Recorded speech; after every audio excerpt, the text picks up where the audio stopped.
y'all. Welcome back to episode 12 of the So Wavy podcast. I am your host, Danny, and y'all, we have another great episode ahead of us.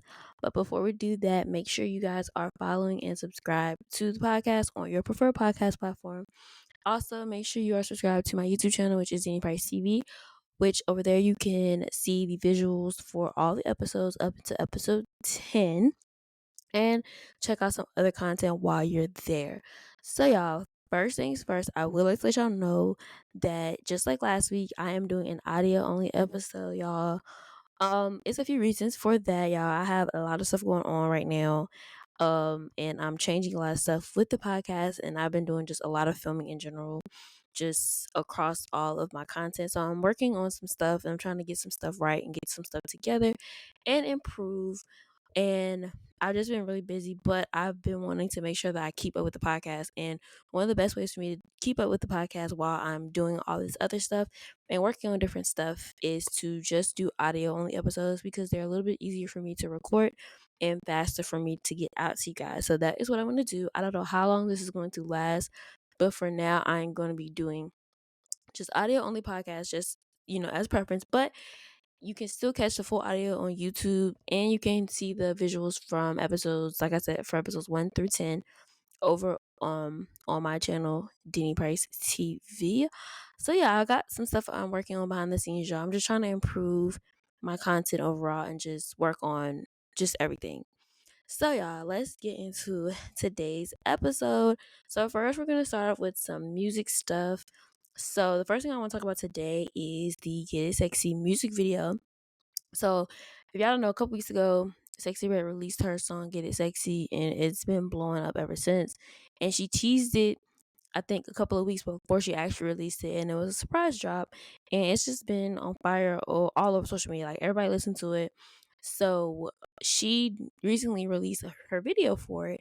And y'all, I definitely misspoke when I talked about this the first time, her in this episode, her in this song, because I said it sampled Hurricane Chris, and then first of all I said Hurricane Chris, which that's not right, and I said, "Hey baby." Now at first I thought it was. It sounds to me. It sounds like Hurricane Chris Halle Berry. That's what it sounded like. I didn't mean to say "Hey baby," but it's actually sampling Soldier Boy, and a lot of people are sampling Soldier Boy, but we gonna get into that. So it's sampling Soldier Boy. So she put Soldier Boy in the video, and the whole video is just really nostalgic. Y'all know Sexyy Red's style is kind of like, it reminds you of like the 2000s, like that era, like that Soldier Boy era, like that. People was wearing the big T-shirts and stuff like that. You had to be there to really, understand and get, the vibes of everything. But that definitely, like, it definitely reminds you of that. So I think that's another reason why the song is doing so well, is I got that nostalgic value, and like millennials are eating it up because it's familiar. It's something that they recognize. So yeah, and I got a chance to see the video and I loved it, y'all. Like I said, it was very nostalgic. And it was super dope that she had Soulja Boy in there as well. I think Drake was in the video too. Trippie Red was in there. Who else was in there? I think Takey was in there. And it was just I just really love the video. So y'all should definitely go check it out. I definitely see this song being just around for just the duration of the summer, to be honest with you. And it's doing really, really well on Billboard. So shout out to Sexyy Red, y'all. She's really doing it. So next we have Glorilla and Megan Thee Stallion teasing new music, and I think they announced it's supposed to drop this week on Friday. If y'all don't know, Megan Thee Stallion announced her tour a couple weeks ago, and Glorilla is going to be coming along with her. So it's only right that they have a new song being released before they start tour. So I did see like Meg's post where she did like a snippet of it, and they're not, I said they Sexyy Red. They are sampling Pretty Boy Swag by Soulja Boy. And I heard a clip of it, and I'm not really gonna judge the whole song from that clip. Um I definitely can see people liking it and like it being catchy, but I don't want to say I don't like it or if I do like the song because I haven't heard the whole thing. So we'll wait until next week and I'll give y'all my review on that. But that's when I said people are like sampling Soulja Boy, and I think, you know, Sexy Red kind of started her way. Sexy Red is like in her own field and have her own like her own thing going. So definitely I can see more people sampling Soldier Boy and just sampling some of those people, from the ones that millennials just like that era, like not the early 2000s, but that like mid 2000 leading up into the 2010s, like that era. So like basically like when I grew up, basically like my middle school, high school years, all that stuff. So I definitely can see more of that. But I'm glad that Soldier Boy is getting his flowers because people be liking to sleep on Soldier Boy a lot.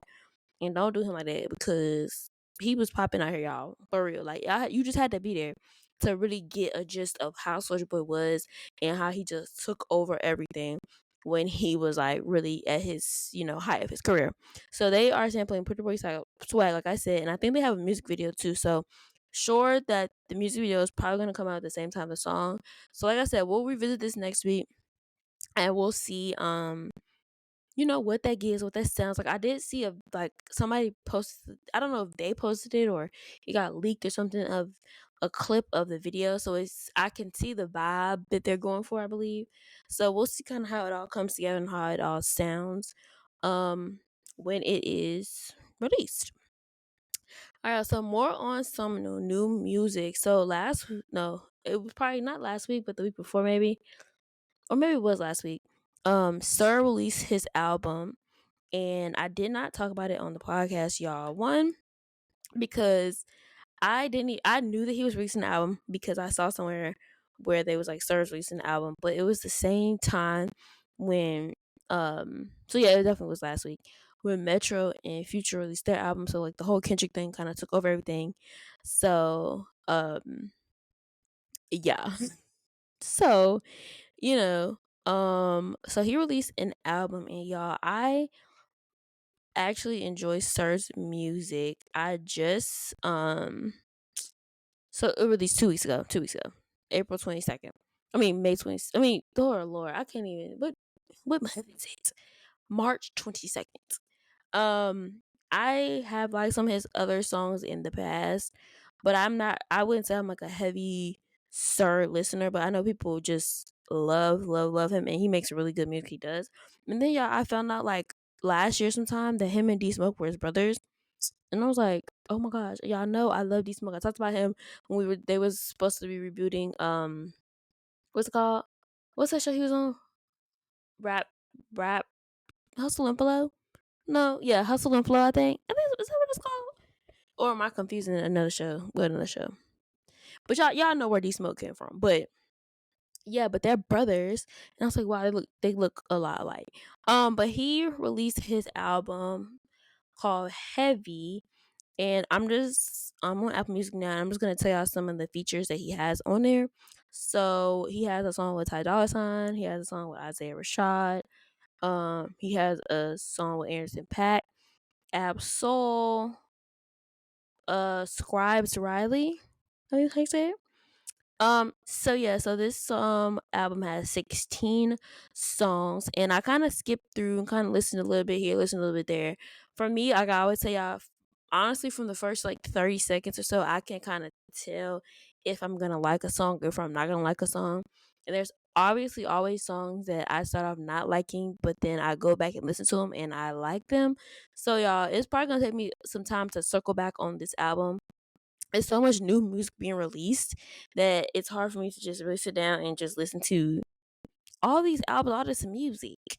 Um, but yeah, but from the songs that I have heard, I really did enjoy it. I like Sir's sound overall, and I just really like him as an artist. Like I like true artists. Y'all gonna hear me talk about this all the time, and I always talk about this. Like I like true artists with true artistry. So for me, it doesn't really care how popular a person is mainstream wise. Like I can just tell, like it's just like that's just how I fell in love with a lot of my favorite artists now, because I remember when they was just like they was the underdogs, they was the smaller artists. Like I remember that. Like I remember when Kendrick was just a little artist, and he wasn't like he is today. So I definitely really enjoyed what I heard. My favorite song though from what I heard is the one with Isaiah Rashad. and it's called Karma. That's probably my favorite song on there that I've heard so far. So yeah, y'all should definitely go check out Sir's album. Tell me what you think. If you are a podcast listener, I mean not a podcast, obviously y'all are all podcast listeners. But if you're a Spotify listener, then you'll be able to answer the question that I have for this episode. And I'm just gonna ask y'all like what new music that's being released that has been released so far has been your favorite. Yeah, and then if you hear this on YouTube, you can comment below and tell me what you think about Sir's album. Have you heard Sir's album? Do you listen to Sir in general? Like, you ever listen to Sir? And just tell me your thoughts. So, like I said, my favorite song off the album is definitely Karma, but I definitely will be giving the rest of the album another listen. And I do like the song with Absol, I'm Not Perfect. But yeah, definitely Karma is my favorite one on here. So yeah, shout out to Sir. So next, y'all, Beyonce dropped her album, y'all. Her country album, and I already told y'all like last week and probably the week before. Honestly, ever since she announced her album in the first place, that I was gonna give y'all my thoughts on it. Y'all know I'm not a big country music fan. Honestly, like I definitely have heard some country songs out there that I really enjoy and I really like. And I know that there's a lot more black country artists now that I've discovered over the past, like, I would say last 2 years, year and a half, and that's especially with this Beyonce album. I got to discover a few more that I didn't really know, or kind of rediscover the ones that I did find out about. So Beyonce released Cowboy Carter, y'all, the long-awaited Act Two from the Renaissance, and there has been some like media coverage released of, the reasonings and the goal and like just the thoughts behind Cowboy Carter. I think Beyonce did like an interview with someone, like a magazine or something, and she just was talking about how basically that Renaissance was supposed to be Act Two, and this country album was supposed to be first. So this country album has been in the stash and recorded for a minute, but she said that, when she released Renaissance, we were really in the thick of just COVID and just everything with COVID. And she just felt like people needed to dance and just have a good time and enjoy themselves because it was such a hard time. So that's why she ended up releasing Renaissance first. And then, releasing this one, Cowboy Carter, second. And I have seen some people's commentary and they say that, towards the end of her album, those songs at the bottom, it kind of gives the vibe of Renaissance, and it feels like that is supposed to be like the transition for Renaissance. But yeah, so I definitely did not listen to this like I would have listened to any other Beyonce album in the past. Me personally, I love Beyonce down. I like R&B Beyonce, so that's kind of where I'm at. And with Renaissance, it kind of took time to grew, like it grew on me a bit. But even then, I really wasn't the hugest fan of like Renaissance as far as like it was really good. All of her music is really good. I'm just gonna start by saying that. Like, it's not even anything about the music per se. It's just about my personal taste in music and what I like to listen to. But definitely the Renaissance did grow on me, but I don't even think I've listened to every song on that album either. So I definitely did not listen to every single song on here because she has 27 songs. Like I told y'all, it's been a ton of music being released and it is so hard to get to every single thing. Like, I'll be listening to stuff for hours. But I did skip around a bit and I did listen to a few songs. And let me tell you this, it sounds great. Now, I'm not a big country person, like I said, but everybody is like, not everybody, but some people are saying like, oh, this is not country, this is not country. And you see a lot of people having their opinions and comments, especially on TikTok, about Beyonce being country, Beyonce being not being country, all this other stuff. I don't care what y'all say. This is country. This is considered country. It might not be the country that you're used to, or the country that you know, or maybe the country that you love, but it is country. And she has a lot of country artists on here as well. Now, I know she said this is not a country album, this is a Beyonce album, and that statement does make sense. It is still country because literally on Apple Music it's a country album. But when she said it's Beyonce and it's not country, I feel that because if you actually listen to the album, it definitely is country, but you can still hear that Beyonce is like that Beyonce sound on it. So it's very Beyonce. It's Beyonce's country. Like Beyonce country music. Like that's she is in her own lane, her own category. So um I'll just tell you some of the features on here. Like I said, it is 27 songs. So she has Dolly Parton on here, y'all. Dolly Parton is actually on here twice.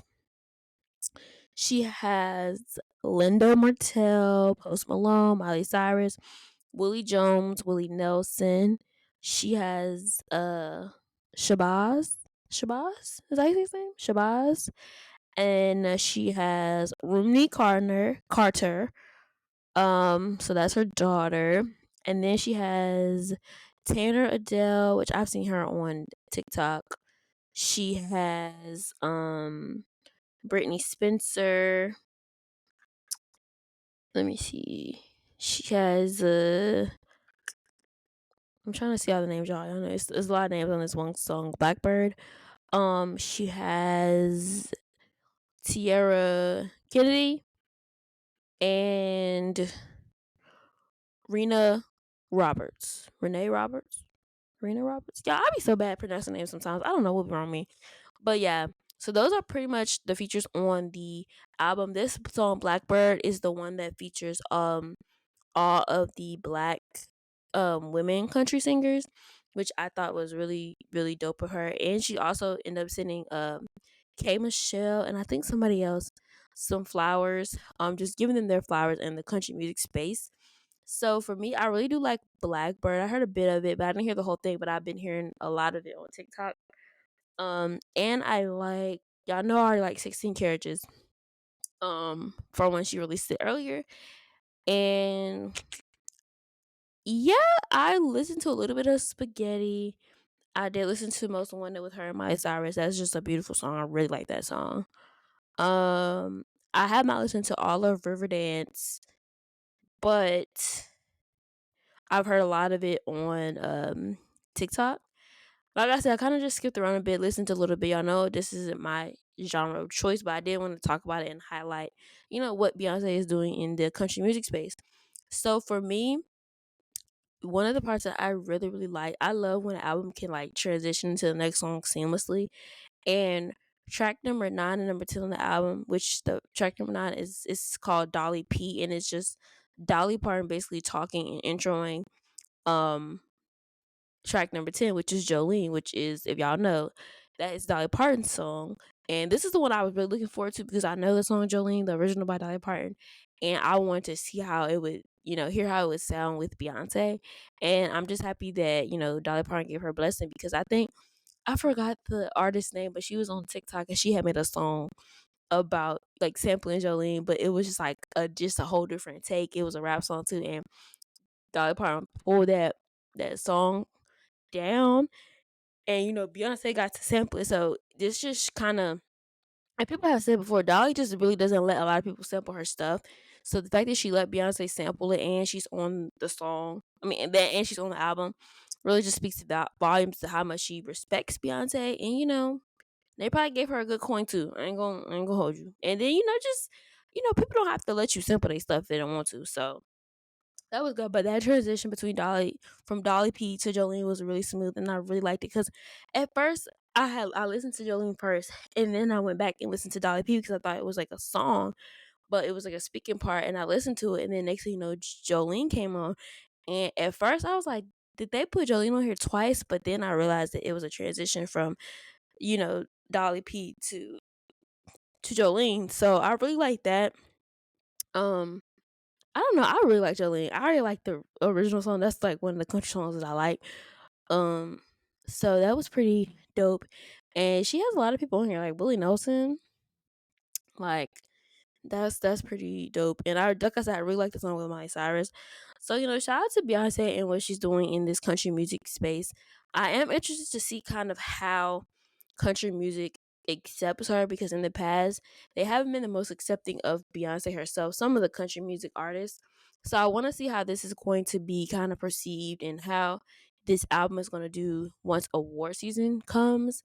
Um so yeah, we'll see next week where some of these songs will end up charting, which I know they will end up charting. It's just Beyonce. Um but yeah, like I said, I really like the song with Miley Cyrus. I really like Jolene. Blackbird is really good. From what I've heard of it. Y'all know I like 16 Carriages. And yeah, so like I said, shout out to Beyonce and everything that she's doing in the country music space. So let me know if y'all enjoyed this Beyonce album. Are you a country music fan? Did Beyonce like help you to like country music more? What is your takes on Beyonce going country just in general?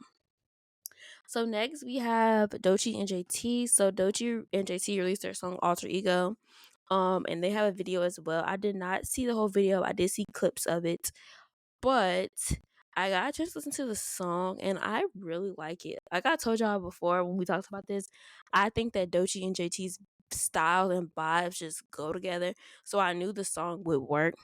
And the song to me sounds like people can like vogue to it. And it just sounds just like I could just see a lot of people dancing to this song. Like I can see this song, being played a lot of different places. I can see this song being played at commercials. Like this song just gives that quality to me personally because of the sound. And I do actually like it. I think Doechii is really talented. Now, I have heard some of Doechii stuff that I just not a fan of. My favorite song from her is What It Is. Um, so that's kind of like one of her singles that really, got up there. I think if I'm not mistaken, it was like top 10 on Billboard Hot 100 for a while, I believe. Um, but I really enjoyed that song. But I was really, I just felt like their vibes and their styles would just go, and it did. And then I found out that Doechii's from Florida, and y'all know JT's from Florida too. So it's just a vibe, and I really like JT's part. I think she did a really really good job. Y'all know JT been out here working, y'all. So yeah, shout out to him. Like I said, it was a really good song. Like I can just see people just dancing to it. I can see people voguing to it. I could see it being a part of like commercials, and I could see it being in movies. Like it's just a really fun popping song, and I really hope that it does well for both JT and Doechii. Because they're talented and they deserve it. So yeah, I really like it. How do y'all like it? It's a different sound for JT. Um, that you've kind of heard her on for the most part, but it fits her. Like that's her. Like it really sounds good. I'm just proud that she's just continuing out here working and she's genuinely trying to build her fan base and perfect her craft and build her artistry. Like she's in a lane by herself. She's in a lane of her own. She's even though she's doing her own thing, and she has her own unique thing going. She does still sound. She still had that city girl essence on her, which I like though. Y'all know the city girls are. I ain't gonna say they over, but they just not. They're not doing nothing right now, and it just I just don't know. But JT on her own, like it does give. It's all her. It's authentic to her, but you do get a bit of that city girl sound still, if that makes sense. Um, but yeah, I really did enjoy the song. Like I said, yeah, I think it could do really, really well if it's pushed and marketed right. Um, so hopefully Doshi's team does that because I can see this song being really, really good, honestly. And like I said, it is a different sound for JT, but she fits it, and it was really good. I liked it. I really did like it. So shout out to Doechii, shout out to JT. All right, y'all. So next, I just wanted to get into some Billboard things. So y'all Like That by Future, Metro, and Kendrick went #1 on Billboard. And on top of that, they have a total of 5 songs in the top 10 on Billboard, which is so dope. Like it's really really that's really amazing. Um for them to do that, which I knew Like That was gonna go #1 for sure. Even before I saw the predictions, I was like, oh, it's gonna be up there. It's gonna be up there. This is kind of the start of a rap beef of sorts. So that's gonna go #1 because people gonna listen to it. And since it came out, I've been re-listening to it and revisiting it, mainly for Kendrick's part. And every time I listen to it, I like pull out something else that Kendrick said. So I wanted to highlight something that I just like it just dawned on me a couple of days ago, and I was like, oh, I gotta talk about this on the pod because I gotta tell them. So let me go. I'm on Genius trying to get the lyrics for Kendrick's verse. Okay. So we already kind of went over some of the shots that were for um Drake. And y'all already know how I feel about that. If you didn't hear or miss the episode previous, which is episode 11, and I talked about my thoughts on the whole Kendrick, Drake, J. Cole, Future, Metro beef, people taking sides, how I feel about it, do I think they'll respond, all that, go check that out. So I'm not gonna visit that. So like I told you, I already picked out some of the lines that I thought were clearly, all of it's directed towards Drake, but some of these lines are clearly directed towards Drake. But one thing that I realized after like listening to it for like the billionth time, he has a part in here where he says, "Oh my gosh, it's like a Michael Jackson and Prince thing."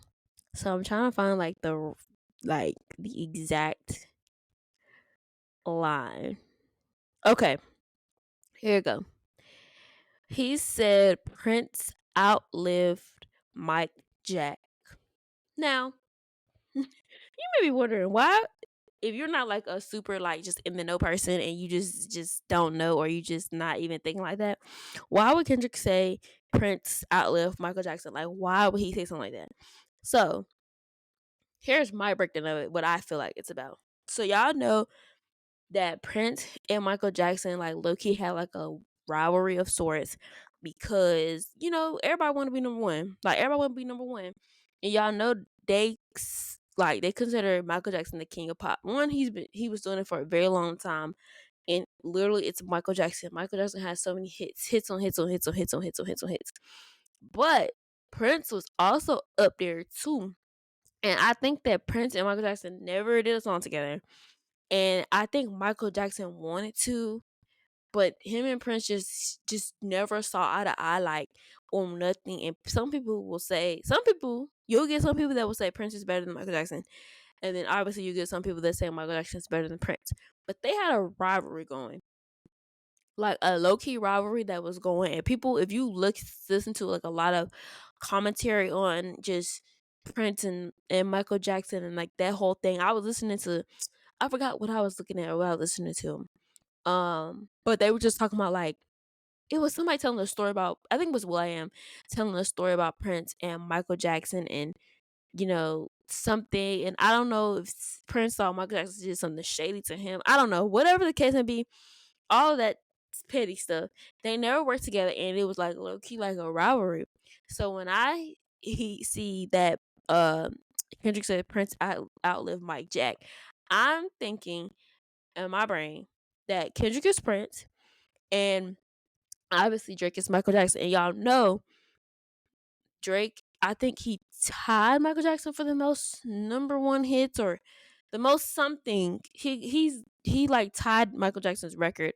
Or if he hasn't tied it, he's close to it, or he might have passed it. It's either one of them. I forgot exactly what the record is, but he's close to it. So he's saying, "You're Michael Jackson. You might be Michael Jackson and all, but Prince outlived Michael Jackson."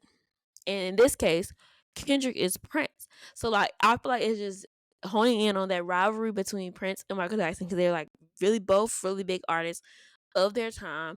They are legendary artists, and people always wanted them to do something together, but they never did. It was like low key beef, low key rivalry, and Kendrick was like, "We Prince and Michael Jackson, so you might be Michael Jackson. You might get all these records, because I'm 100. I'm not 100, but I'm pretty sure that Michael Jackson has a lot more hits and stuff than Prince does. So that might be the case. That might be the case. But like I told y'all, some people argue Prince is better. So that right there just took me for a loop, because it's like so many meanings to that one just line, and it's just like, that's why some stuff you cannot listen to one time or even a couple of times. Like, you have to sit on this stuff for days, because I just keep, like, every time I listen to it, I'm like it's just too much. It's just too much. I love Kendrick so much, y'all. Like I told y'all before, I'm not like a stan of anybody, like a crazy fan or stan of anybody, but there's artists that I just really love and I really like and I really admire and I'm really just I love them. And Kendrick is one of them, always will be one of them, been one of them for the longest time. Like if you know me growing up, if you go back to my Instagram, I used to post like freaking captions of freaking Kendrick Lamar lyrics and freaking just everything. I loved everything Kendrick Lamar. I loved Black Hippie. I just like loved everything. That's why I like Absol and Isaiah Rashad, like all and Schoolboy Q, all of that. Like I was just having my own little era there in my little moment. But I love Kendrick, so this is just super exciting to me. Um Apparently Metro and Future is supposed to release like a part two to this. Um We Don't Trust You album, like another one. So I'm not sure. I'm really not sure. We'll see. Drake hasn't said anything other than like the comments that he made. And then he freaking is tweeting, not tweeting, but he like made a story post about Joe Budden because Joe Budden was talking about Drake and Sexyy Red and all that stuff. And people was like, you was worried about the wrong person. You talking about Joe Budden, you need to be worried about Kendrick. So I don't know if Drake is gonna respond. J. Cole's album is supposed to come out. I don't know when. He hasn't released a date or anything yet, but I would suspect in the next couple of months. Um, at the very least, I feel like he might stretch it out. It might not come out till later this year, but I would assume that's coming out soon. As for Drake, I'm not sure, but it's all entertaining and I love it. And I can't wait, y'all. I can't wait because right now. I'm always gonna be team Kendrick. I love J Cole though, and I love Drake. Like I told y'all, to me, even though Kendrick was like they're not the big three, and my generation and growing up, like those were the biggest three. Like they them. Like all of them can rap too. So I need to see what this is gonna be about. I don't know, but I'm team Kendrick. So there's I love everybody though. Everybody's music. Like I said, like I told y'all before, I don't think this is directed towards J. Cole. I think this is a Drake thing. I think this doesn't have anything to do with J. Cole. And I feel like it's just a Drake thing and people just kind of catch strays when you next to somebody. So yeah. But we'll see. I just like the art of it all and I like just this is hip hop for real. Like this is the stuff that is just entertaining. The best songs have come out of rap beef. So hey, I'm here for it. I'm here for it. We'll see what happens in the next coming months, in the next years.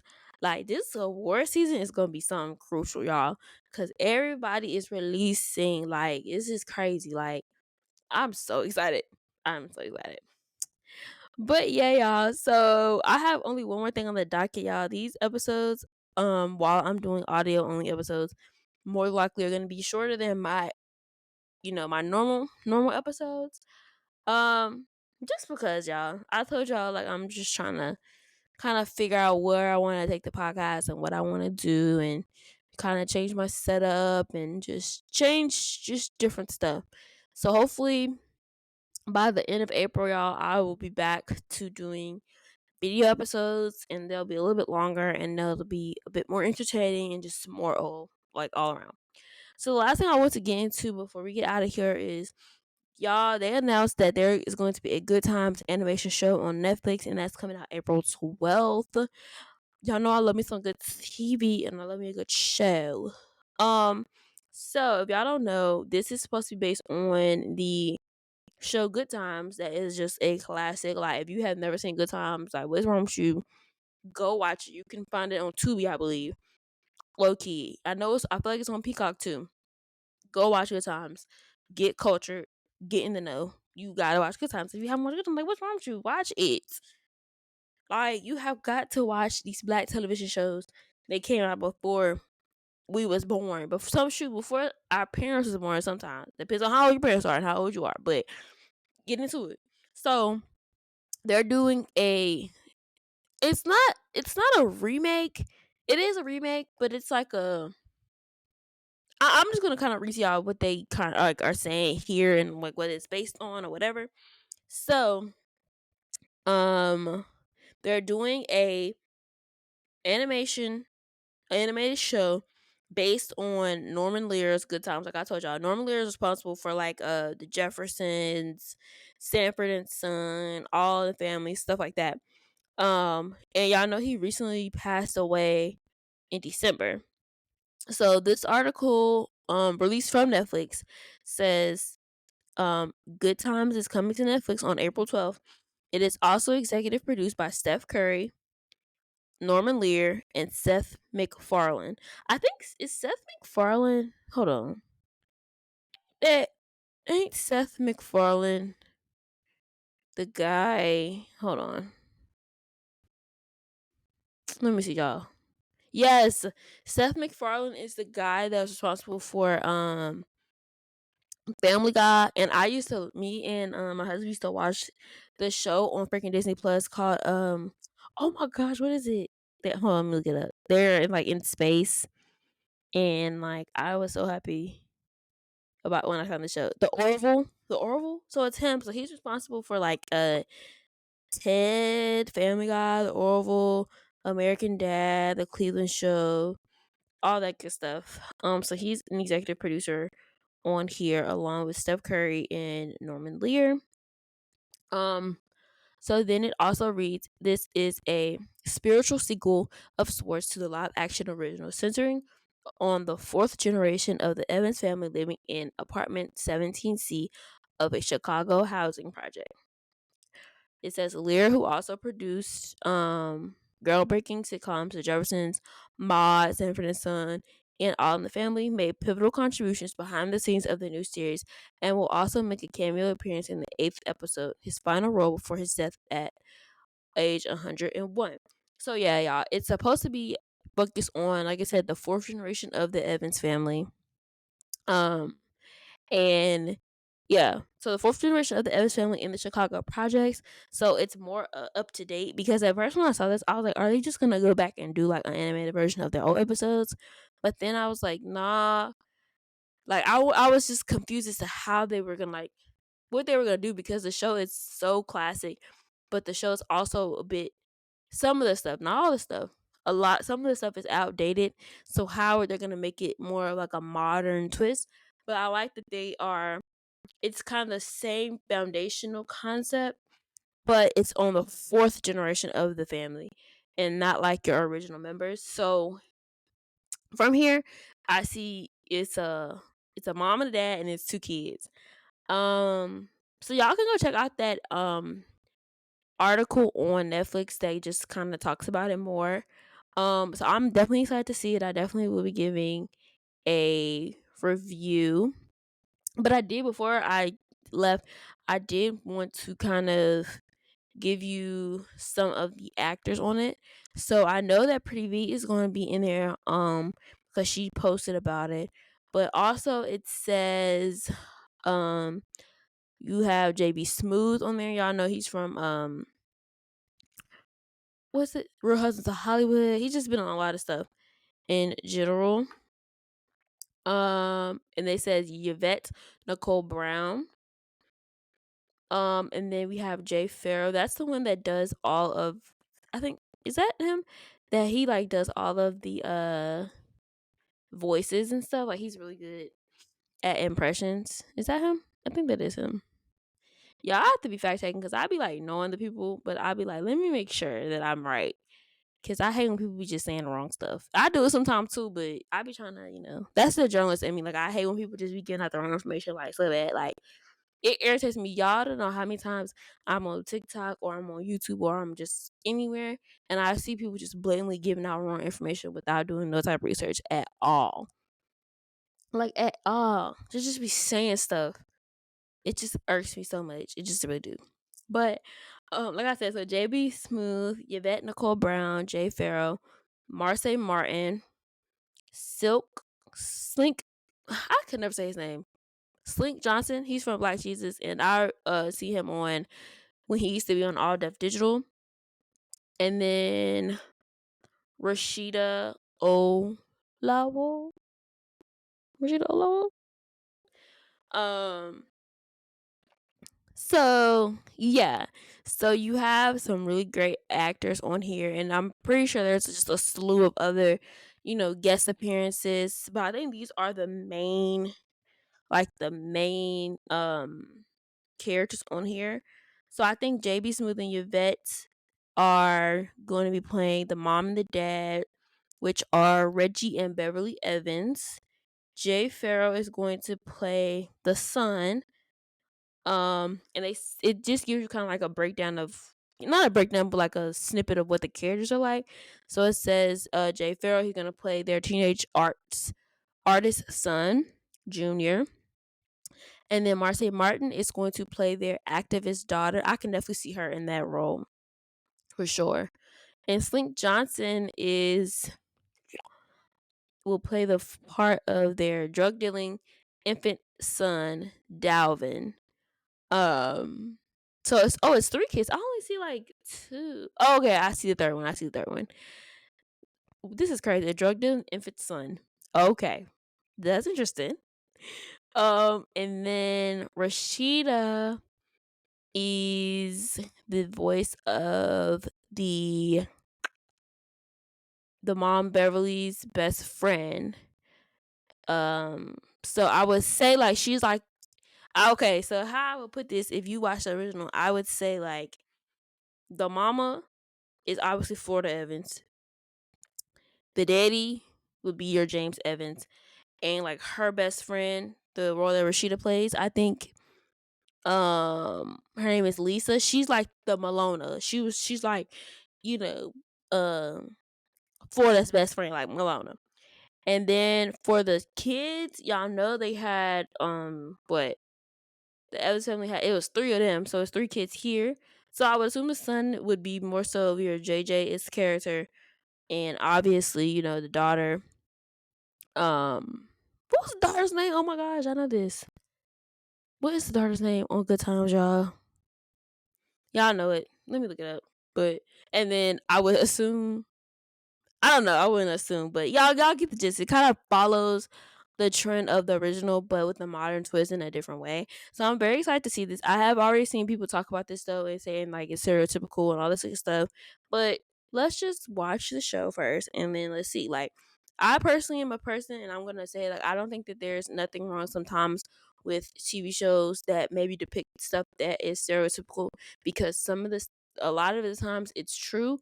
Do I think this is how all black people are, or this is how all black people think, and this is what all black people do? Absolutely not. We know that there's different black people that do different things, but a lot of the stuff in these movies and TV shows be actually true, and I have seen it with my own eyes, and I know, which I don't think that's wrong with that. There's a place for everything. Now, when you start to just do it at a pace or at an amount, or do things that's just a bit too much, I get people's frustrations. But I'm willing to watch the show and see the show. I'm actually very excited. I love me a good remake, a good reboot, when it's done correctly. And it's the animated series, which I like animated series as well.